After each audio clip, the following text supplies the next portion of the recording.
Hi Vape fans, this is Grant with Mount Baker Vapor, and I'm going to teach you how to build a 26 gauge parallel coil today.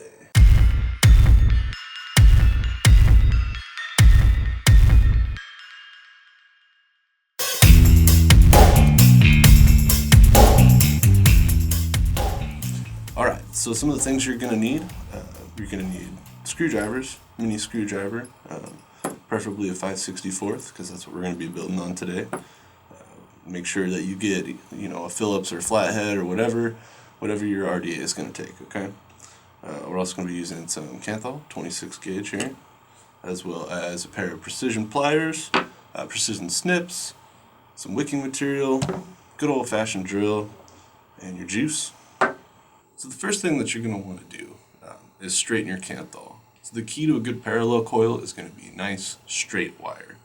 And if you don't already know how to do that, all you have to do is get out your drill. Alright, you're going to put the lead in the chock here, just like so, and tighten her down. Make sure it's nice and tight so you don't get wire flying everywhere. You're going to grab the other end with a pair of pliers, and all you're going to do is drill. What this is doing is it's straightening your Kanthal so that when you go to build your parallels, they line up nice and straight with each other. Alright, so once you got your two pieces of Kanthal nice and straight, you're going to go ahead and line them up so that they're parallel with each other, hence the name parallel coil. You're going to take your 5/64 bit here, or screwdriver, whatever you're wrapping on, doesn't matter. All you're going to do is get it lined up, just like that. And it's really important that they stay parallel. So what I like to do is hold it down here in between my two fingers and hold those two wires parallel so that they don't ever cross. And we're just going to go ahead and do 4 wraps. So 1, 2, 3, and 4. So notice how they're spread apart. They're not totally tight wrapped up with each other. That's okay. We're going to fix that.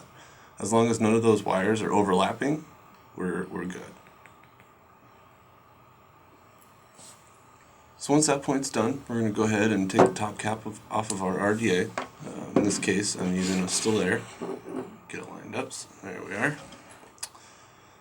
So now, like I said, it's important to keep these wires parallel, and that goes for when you insert them into your posts as well. You want those wires to stay parallel with each other. So I'm going to go ahead and insert one strand, or one side of the lead, and the other side. So we're going to double check. This is where the pliers come in handy.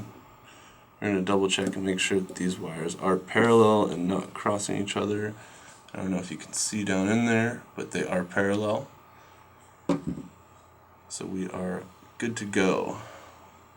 So the next step, I'm going to push this coil as tight as it'll go up to the posts here. And then I'm going to go ahead and tighten them down. Now this might not be your final tighten, because what we're going to do, I'm going to show you in a few seconds here, is we want to make sure that this coil is nice and tight. So I'm going to just drag straight back, putting just a little bit of pressure on it on both sides so that it's even throughout the coil. Push it back, bend it down a little bit until we get the shape we want.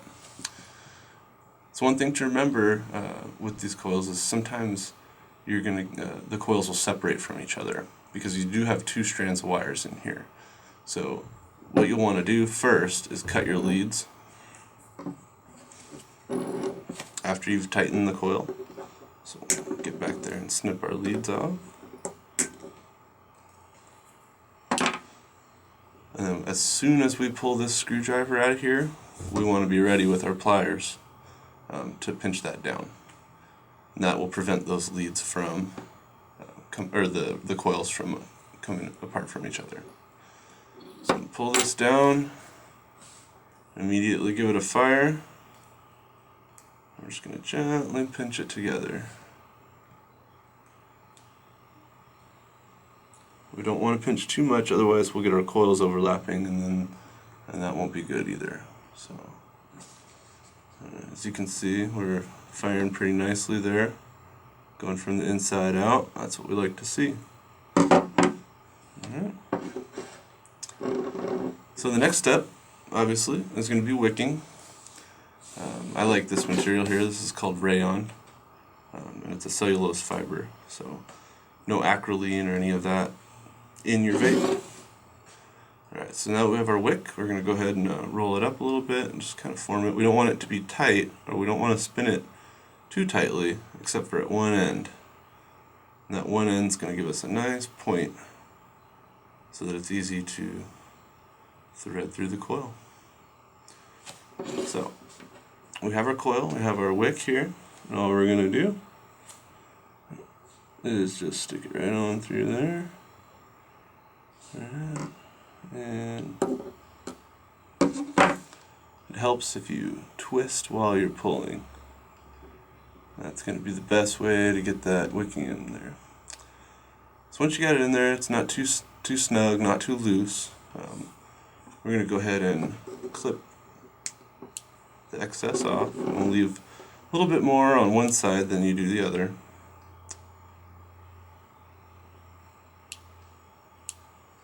Alright. So now you have a wicked coil, but you don't have any juice. So we're going to put some juice on this bad boy.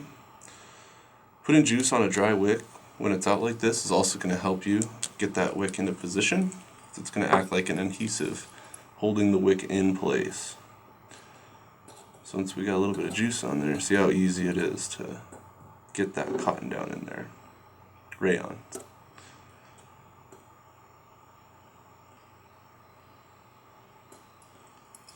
Alright, I'm going to drop a little bit more juice on here just to make sure.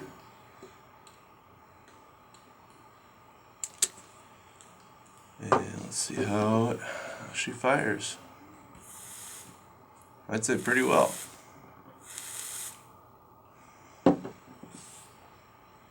And after that, all you got to do, put your top cap back on, make sure your air holes are lined up, and you're good to go.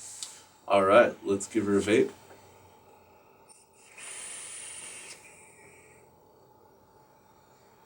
Pretty nice. So that's it for the 26 gauge parallel coil. Hope you learned a lot. If you have any questions or comments, go ahead and put them in the comments section below. And we'll see you next time. Vape on!